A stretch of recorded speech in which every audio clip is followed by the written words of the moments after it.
Estamos de volta com esta conversa de peso hoje com a escritora Simone Saueresig.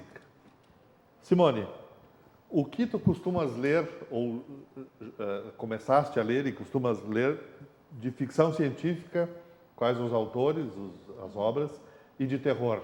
Aproveitando a colaboração do nosso colega Alex aqui, que também é um aficionado desta literatura. Eu comecei lendo ficção científica, eu comecei com Isaac Asimov, de acordo com um amigo que é norte-americano e sabe falar, claro, melhor do que eu, né? Eu li praticamente tudo desse autor que caiu na minha mão, com exceção de Fundação. E agora, os amigos leitores que estão aí do outro lado e que conhecem a obra de Isaac Asimov vão dizer assim, como que ela não leu Fundação? Desculpem, eu não gostei.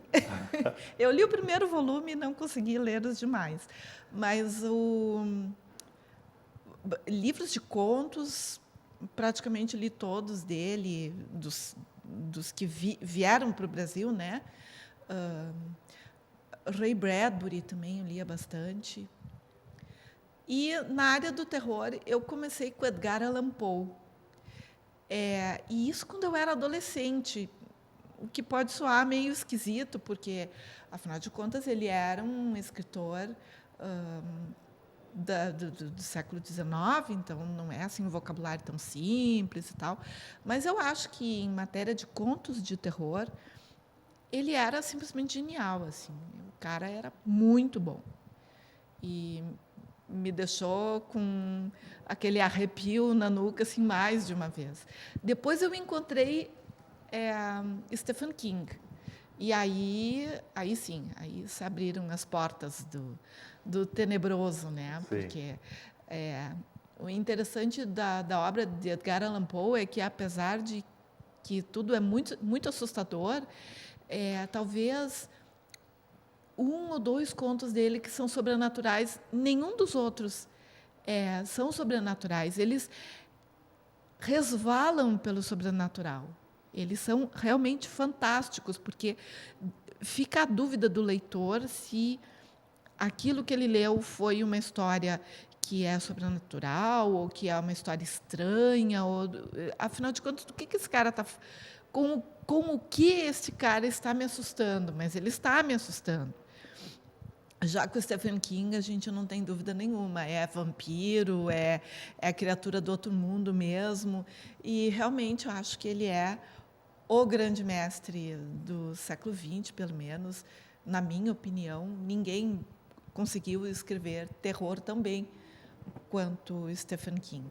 Então, os teus terrores também devem ser bons, eu vou começar a ler. Ai, tomara que eles estejam à altura desses mestres. Né? Tá bom.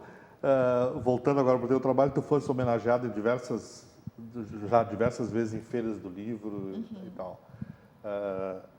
Isso é um prazer, uma alegria? Como é que tu vê o reconhecimento do trabalho? Como é que tu vê isso? É um prazer, sempre, sobretudo porque é a oportunidade que eu tenho de conversar com meus leitores olho no olho. Né? E o trabalho do escritor é um trabalho assim, sozinho. Eu não gosto de dizer solitário, até porque hoje em dia só fica solitário quem quer. Né? Eu estou no meu computador, mas eu não estou solitária. Eu estou no Facebook, eu estou no Twitter. Mas quando eu vou numa feira de livro, ou numa homenagem numa escola, é quando eu realmente tenho a oportunidade de conversar com os meus leitores. E o bom desse leitor com o qual eu estou conversando é que ele não é meu amigo, ele é só meu leitor. Então, ele não se sente na obrigação de me agradar com alguma crítica positiva. Eu já tive leitores que disseram: eu não gostei do que tu escreveu. E isso foi muito construtivo. Então, é muito bom, é muito construtivo mesmo para o meu trabalho esse momento. Mas também é um momento de muita responsabilidade, porque anda circulando por aí na internet esse ano uma foto que eu tirei, que foi assim, me pegaram no flagra, entendeu?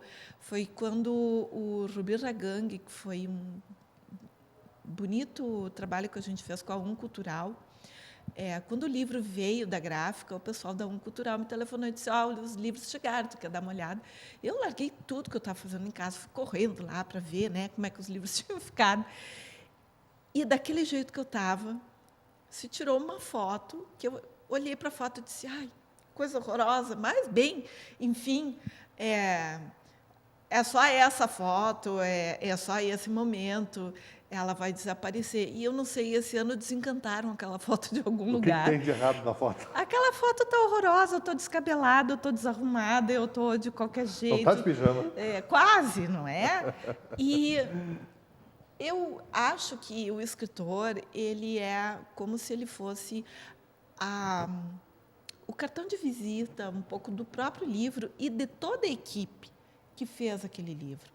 Eu tenho por hábito de dizer nas feiras de livro, nos encontros que eu tenho, vocês dizem o livro da Simone, mas não é o livro da Simone.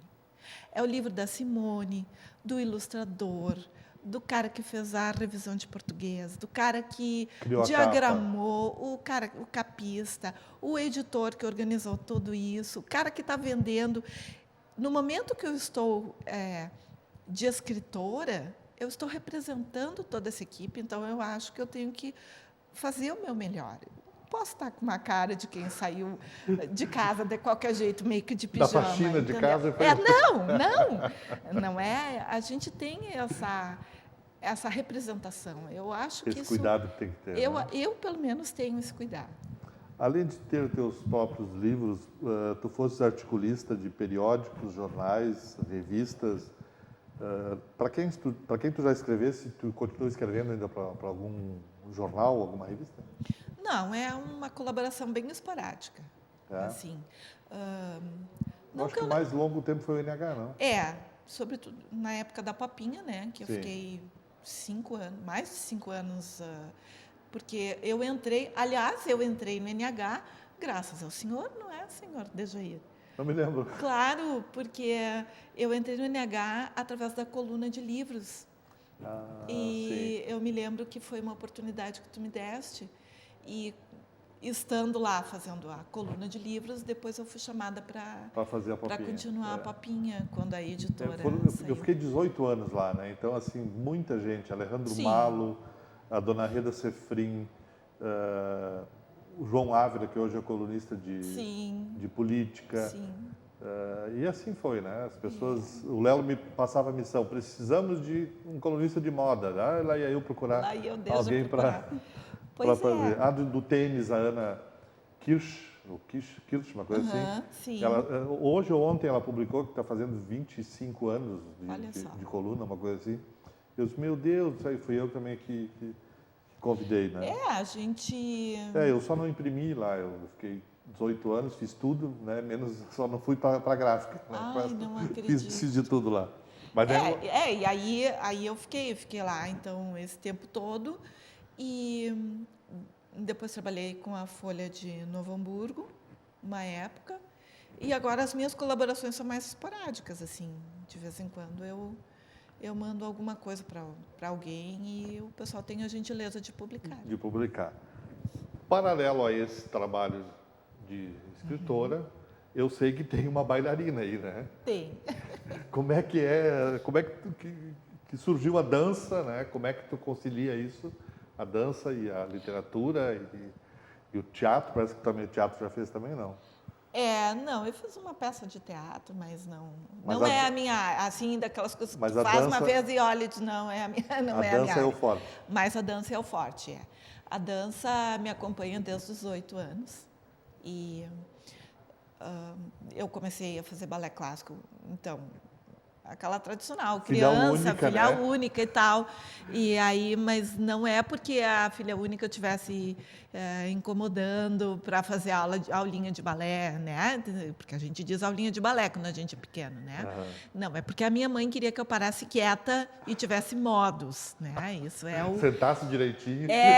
Simone, para quieta, Simone, tenha modos. Então, ela me colocou na aula de balé. E aquilo foi muito legal e dali em diante eu quis fazer tudo que apareceu em termos de dança. Participei de grupo de CTG, fiz dança afro, fiz jazz, enfim, dança de salão, fiz de tudo um pouco, aprendi.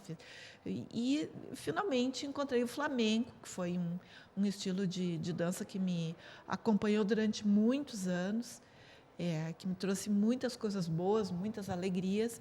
Hoje eu não danço mais flamenco, continuo fazendo aula de balé regularmente, porque eu descobri que o balé é um marido muito ciumento. E que quando a gente começa a dançar aos 8 anos de idade, quando chega nos 51, você até gostaria de parar, mas aí o corpo diz, não para, volta, porque tudo começa a doer, você começa a se sentir travado, não tem mais resistência para nada, e percebe que está faltando justamente aquela disciplina, aquele alongamento, aquela força. Uma coisa que as pessoas normalmente não sabem, o leigo não sabe, que o balé clássico ele envolve muita força física, só que é uma força feita nos lugares corretos, então aquela força não pode aparecer, mas ela está envolvida, equilíbrio, tudo isso faz falta, então a gente volta. São duas paixões ou tu preferes uma ou outra, literatura, dança, ou hoje em dia andam em paralelo? Eu estou mais voltada para a literatura hoje em dia, mas o balé sempre tá próximo. Eu sempre estou fazendo alguma aula, estou me preparando, estou trabalhando com a Alegre Balé. De novo, a gente vai fazer a reapresentação do Dom Quixote. Então, eu faço uma ponta. Uma coisa legal das bailarinas de mais idade, assim, das bailarinas cinquentonas já, é que mesmo que a gente não dance, sempre tem um papel para fazer. Uma rainha, uma mãe, uma tia, uma árvore lá no fundo, né? Que precisa ficar. Sempre tem alguma coisa. Para ilustrar a cena. Para ilustrar a cena, sempre tem alguma coisa para fazer. Então, quando dá, eu participo. Que bom. Simone, passou o nosso tempo, né? Te agradeço muito por teres vindo. Nós temos 2 livros aqui, vamos ainda falar deles. E elas são lançamentos? São os Crônicas lançamentos. Felino Psicodélico. Isso. Simone São o lançamento do Saueressig. ano passado. São os últimos? São os mais recentes, E a Receita para um Dragão, que é editado pela editora Cortez. Receita para fazer um dragão. Isso. Esse livro chegou, é uma edição revista e tudo, com novas ilustrações e tal. A Receita para Fazer Dragão, ele participou, agora em 2016, do catálogo da Fundação Nacional do Livro Infantil e Juvenil, na Feira do Livro Infantil e Juvenil, em Bolonha, na Itália. Opa. Então, essa fundação, eles fazem um apanhado dos melhores lançamentos do ano anterior, no caso 2015, e o Receita para Fazer Dragão, então, estava na lista, foi lá representar com outros tantos, né? Foi lá representar a literatura infantil juvenil brasileira, e eu estou muito feliz, né? Vamos ver, ele está concorrendo a um prêmio de nível nacional agora, não sei o que vai acontecer, eu estou aguardando ainda o resultado. E o Felino Psicodélico é independente e é o meu livro de crônicas, por enquanto o único livro de crônicas que eu tenho. Não sei. Também está concorrendo a um prêmio em Porto Alegre, vamos ver o que acontece daqui para diante. Tomara que seja premiado. Muito tomara. Obrigado por teres aceito o nosso convite. Tá? E se ganhar prêmio ou não ganhar, vamos falar de novo daqui a uns tempos, né, do teu trabalho. Tá bom, obrigado mais uma vez, muito forte obrigada. abraço. Tá.